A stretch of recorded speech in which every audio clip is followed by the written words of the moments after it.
80% இந்திய குடும்பத்தை நம்ம எடுத்து பார்த்தோம்னா கண்டிப்பாக ஒரு நபருடைய வருமானத்தில் தான் அந்த 80% குடும்பமும் ரன் ஆகிட்டு இருக்கும். அப்படி ஒரு நபர் ஒரு வீட்டுக்கு அப்படின்னு சொல்கிற இந்த ஒரு கேட்டகரியில் நாம் இருக்கும்போது நம்முடைய அந்த பணம் சம்பாதிக்கக்கூடிய நபர் வெளிநாட்டில் இருந்தாங்க அப்படின்னா மனசு பதறிக்கிட்டே இருக்கும். அவங்க எப்படி இருக்காங்களோ, சாப்பிட்டாங்களோ இல்லையோ, 2 பேருடைய மனதும், குடும்ப உறுப்பினர்களுடைய மனதும், அதே மாதிரி இந்த ஃபாரினில் இருக்கக்கூடியவங்களுடைய மனதும். சரி, நமக்குன்னு ஒரு ட்ரீம் இருக்குல்ல, என்ஆர்ஐஸ், அதாவது வெளிநாட்டில் வாழ்ந்து இந்தியாவில் அவங்களுடைய பணத்தை, அவங்களுடைய உழைப்பை போட்டு ரத்தத்தை சிந்தி தூக்கம் இல்லாமல் கடினமான வேலைகளை செய்து அந்த பணத்தை ஒவ்வொரு மாதமும் வீட்டுக்கு அனுப்பும்போது நம்முடைய ட்ரீம் கொஞ்சம் கொஞ்சமாக ஃபில்ஃபில் ஆகிட்டு இருக்கு அப்படின்னு சொல்கிறது தான் அங்கே வாழக்கூடிய இந்தியர்களுடைய மன நிறைவாக இருக்கும். வீடு கட்ட போகிறோம், அஸ்திவாரம் போட்டுட்டோம், சுவர் எழுப்பிட்டாங்க, அடுத்த மாதம் காசை கொடுக்கும்போது கண்டிப்பாக டோர்லாம் போட்டுருவாங்க, அதுக்கு அடுத்த மாதம் பெயிண்ட்லாம் அடிச்சிருவாங்க, கல்யாணம் இல்லாட்டி மகனுடைய படிப்பு, இப்படின்னு சொல்கிற பல விஷயங்களில் தான் எல்லோருடைய அந்த எண்ண ஓட்டமும் இருக்கும் அந்த ட்ரீமை ஃபுல்ஃபில் பண்ணுறதுக்கு. ஆனால் திடீர்னு ஏற்படக்கூடிய இழப்பு, அந்த ஒரு நபருக்கு ஏதாவது ஆயிடுச்சு, உயிர் போகணும்னு கிடையாது, சப்போஸ் ஏதாவது ஒரு பெரிய டிசீஸ், மேபி ஒரு ஆக்சிடெண்ட் வெளிநாட்டில் இருக்கும்போது அந்த குடும்பத்தினுடைய என்டையர் ஃபவுண்டேஷனே அப்படியே ஆடி போயிடாது. இதுக்காகத்தான் பல முறை நம்ம சொல்லியிருக்கோம், நிச்சயமாக ஒரு டேர்ம் இன்சூரன்ஸ் வேணும்னு. என்ஆர்ஐக்கான டேர்ம் இன்சூரன்ஸ் ஒரு இன்சூரன்ஸ் மட்டும் நீங்கள் நினைக்கக்கூடாது, இது ஒரு ப்ராமிஸ். அன்பு தமிழஞ்சங்களுக்கு தமிழ் பொக்கிஷத்தின் வணக்கங்கள்.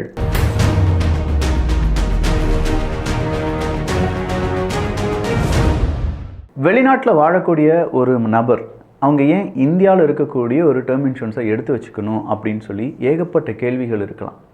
இந்தியாவில் நாம் ஒரு டேர்ம் இன்சூரன்ஸ் எடுக்கிறதுக்கும் வெளிநாட்டில் ஒரு டேர்ம் இன்சூரன்ஸ் எடுக்கிறதுக்கும் 30% 50% வரை எக்ஸ்ட்ராவாக இருக்கும். சொல்லப்போனால் இந்தியாவில் 30 to 50% வரை நமக்கு சீப்பராக கிடைக்கிறதுக்கான வாய்ப்புகள் இருக்குது.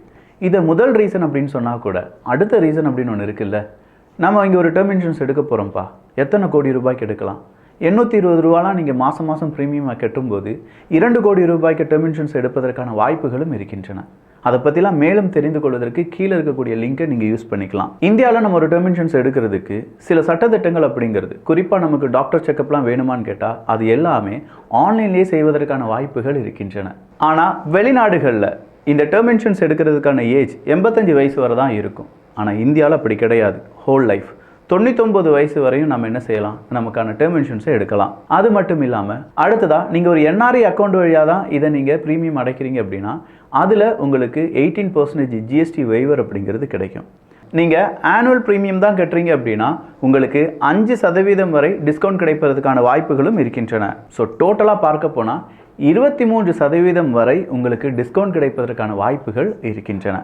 இவ்வளோ பணத்தை நம்ம பேக்கெட்லேயே வச்சு நமக்கு தேவையை யூஸ் பண்ணிக்கலாமே, எதுக்காக சும்மா கொடுக்கணும்? இது என்ஆர்ஐக்கான அடுத்த அட்வான்டேஜ் அப்படின்னு சொல்லலாம்.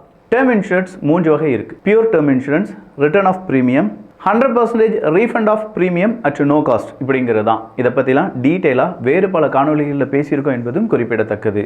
சரி, இப்படி ஒரு டேர்ம் இன்சூரன்ஸ் எடுக்கிறதுனால நம்முடைய கனவுகள் கலைந்து விடாமல் இருக்க முடியுமா அப்படின்னு கேட்டால் எஸ். நம்ம 2 கோடி ரூபாய்க்கு ஒரு 820 ரூபாலாம் கொடுத்து 2 கோடி ரூபாய்க்கு டேர்ம் இன்சூரன்ஸ் எடுத்து வச்சுருக்கோம்னு வச்சுக்கோங்களேன், நம்முடைய கனவுகளுக்கு என்ன அங்கே பாதிப்பு வரப்போகுது? ஒருவேளை நம்முடைய இழப்பு நம்முடைய குடும்ப உறுப்பினர்களுக்கு பெரிய பாரமாக இல்லாமல் ஃபினான்ஷியல் ப்ராமிஸ் அப்படிங்கிறது தான் ஒரு டேர்ம் இன்சூரன்ஸாக மாறும். நம்ம வீட்டினுடைய கடன்களை ஒய்த்து விடலாம். ஒருவேளை உங்களுடைய மகளுக்கு கல்யாணம் இருந்தால் அதை நடத்திடலாம். இல்லை அவங்களுடைய படிப்பு செலவுக்கு தேவையான பணம் வந்துடும். இப்படின்னு சொல்கிறது எல்லாமே இங்கே இருக்கக்கூடிய இந்த டேர்ம் இன்சூரன்ஸால் முடியும்.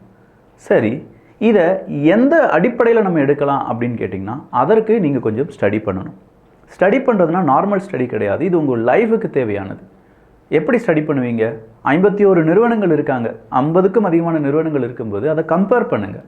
ஒவ்வொரு டேர்ம் இன்சூரன்ஸை பற்றியும் படிங்க. ஆனால் உடனடியாக எடுக்கணும்.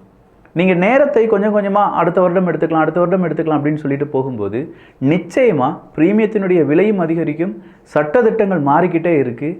அது மட்டும் இல்லாமல் ப்ரீமியத்தினுடைய தொகையும் அதிகரிக்கும். ஸோ எவ்வளவு ஏர்லியாக எடுக்கிறோமோ அந்த அளவுக்கு ப்ரீமியம் கம்மியாக இருக்கிறதுக்கான வாய்ப்புகளும் இருக்கின்றன. சரி, அந்த 51 நிறுவனங்களை கம்பேர் பண்ண முடியுமான்னு கேட்டால் முடியும். கீழே இருக்கக்கூடிய லிங்க் வழியாக உங்களால் கம்பேர் பண்ண முடியும். எது பெஸ்ட், எதுக்கு நல்ல ரிவ்யூ இருக்குது, எதுக்கு நல்ல செட்டில்மெண்ட் ரேஷியோ இருக்குது, இது எல்லாத்தையுமே உங்களால் பார்க்க முடியும். அது மட்டும் இல்லாமல் உங்களுடைய கேள்விகளுக்கான பதிலும் கிடைக்கும். ஸோ உங்களுடைய கேள்விகள், உங்களுக்கு ஏற்படக்கூடிய குழப்பங்கள், அதை கம்பேர் பண்ணுறது. அடுத்ததாக ரைடர்ஸ். நான் சொன்ன மாதிரி இது ஏதோ ஒரு உயிருக்கான இல்லாட்டி உயிரிழந்ததுக்கான ஒரு இழப்பீடு அப்படிங்கிறதுலாம் கிடையாது. சப்போஸ் நமக்கு ஒரு இல்னஸ் வந்துருச்சு, கேன்சர் மாதிரியான ஒரு இல்னஸ் வந்துருச்சு, நம்ம குடும்பத்துக்கு நம்மளால் உழைக்க முடியாத ஒரு சூழ்நிலை வரும்போது அதையும் இது என்ன செய்யும், கவர் பண்ணும். அந்த மாதிரியான ரைடர்ஸையும் நம்ம என்ன செஞ்சுக்கணும், எடுத்து வச்சுக்கணும். இது ஒரு இல்னஸ் ரைடர்ஸாக இருக்கட்டும், இல்லாட்டி அடுத்ததாக ஒரு ஆக்சிடென்டலாக இருக்கட்டும். ஆக்சிடென்ட்டில் நம்முடைய பாடி முழுவதுமாக ஒரு அசைவு இல்லாத ஒரு நிலைமைக்கு ஏற்பட்டு விட்டது என்றால் அந்த மாதிரியான ரைடர்ஸும் இருக்குது. ஸோ எந்தெந்த ரைடர்ஸ் இருக்குது, அது உங்களுக்கு தேவையா இல்லையா, அது இருந்தால் என்ன பெனிஃபிட் இருக்குது, இப்படிங்கிறதையும் நீங்கள் என்ன செஞ்சுக்கணும், கீழே இருக்கக்கூடிய லிங்க் வழியாலாம் படித்து கொள்ள வேண்டும். இதை எடுவிக்கு இதை எடுக்காத அப்படின்னு சொல்ல முடியலையே அப்படின்னு கேட்டால் ஒவ்வொரு நபர் ஒவ்வொரு மாதிரியான நம்ம வாழ்க்கையினுடைய பார்வை இருக்கும். கொஞ்சம் பேருக்கு 2 கோடி ரூபாய், கொஞ்சம் பேருக்கு 4 கோடி ரூபாய் தேவைப்படலாம், கொஞ்சம் பேருக்கு இந்த 50 வயசு வர போதும், கொஞ்சம் பேருக்கு 80 வயசு வர வேண்டியதாக இருக்கலாம். ஸோ எல்லாருக்கும் காமனாக அப்படின்னு சொல்லி ஒரு இன்சூரன்ஸை நம்மளால் சொல்லவே முடியாது. அதனால தான் சொல்கிறேன், நீங்கள் தான் இதை ஸ்டடி பண்ணணும். இதை ரிமைண்ட் பண்ணுறது மட்டும்தான் என்னுடைய வேலையை தவிர, இதை சொல்லிக் கொடுக்கணும். இது உங்களுக்கு கண்டிப்பாக வேணும். சப்போஸ் ஒரு 10 பேருக்கு எடுக்கிறாங்க, ஒரு 5 பேர் இல்லாட்டி 9 பேர் அதனால் பயனடைகிறாங்க, ஒரு நபருக்கு கிளைம் வந்து கிடைக்கல, ஏன் கிடைக்கல அப்படிங்கிறதையும் நீங்கள் தெரிஞ்சுக்கணும், எப்படி கிடைத்தது அப்படிங்கிறதையும் நீங்கள் தெரிஞ்சுக்கணும். இதை சொல்லிக் கொடுக்குறதா என்னுடைய வேலை, அதை நான் சொல்லிக் கொடுத்துட்டே இருக்கேன். ஆனால் என்ன, இதில் இருக்கக்கூடிய சிக்கல்களையும் இல்லை உங்களுடைய கேள்விகளையும் நீங்கள் தான் அதை கேட்டு புரிந்து கொள்ள வேண்டும். சரி, இப்போ நமக்கு 23% வரை டிஸ்கவுண்ட் கிடச்சிருச்சு, 51 நிறுவனங்கள் கூட கம்பேர் பண்ணிட்டோம். நல்ல ஒரு டெமிஷன்ஸ் எடுத்த பிறகு நாமினியை கரெக்டாக வச்சுக்கோங்க. கரெக்டான பெயர், கரெக்டான உறவு, அம்மாவா, தங்கையா, தந்தையா, இல்லாட்டி மனைவியா, இப்படின்னு சொல்லி ஹஸ்பண்டா, இப்படின்னு சொல்கிறதெல்லாம் அங்கே தெளிவாக கொடுத்துருக்கணும். நீங்கள் எந்த டெமிஷன்ஸ் எடுத்தாலும் சரிங்க, தவறான எந்த விதமான செய்திகளையும் அதில் கொடுக்கக்கூடாது.